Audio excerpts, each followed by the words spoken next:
जिला बेतिया के माल पटियाल 10 टकिया प कृष्णा निदरदी के नामवा बाटे खिलल हो। जिला हई बेतिया के माल हमारा मिलल हो। देख लीजिए, यही वो कृष्णा निदर्दी है जो बेतिया के लेके गाना गाया है। अब खूब इनको धमकी मिल रहा है, तो पहले इनका गाना सुन लेते हैं कि किस टाइप का ये गाना गा रहे थे। तो पहले अपना गाना एक बार बताइए।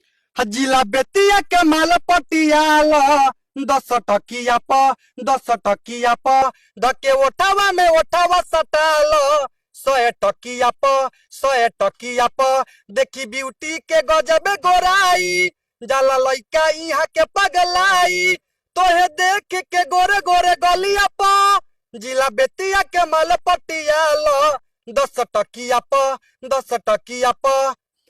देखिए, ये गाना कहीं ना कहीं मार कराने वाला गाना है और इनको कहीं ना कहीं इसी गाने के लेके धमकी मिल रहा है। तो एक और गाना जो आप गाए थे बेतिया के लेके, हाँ। जो कृष्णा निदर्दी, इनका नाम कृष्णा निदर्दी है और उसी पे कुछ बोल रहे हैं, बताइए।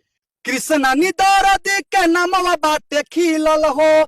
कृष्णा निदरदी के नामवा बाटे खिलल हो। जिला हई बेतिया के माल हमारा मिलल हो। जिला हई बेतिया के माल हमारा मिलल हो।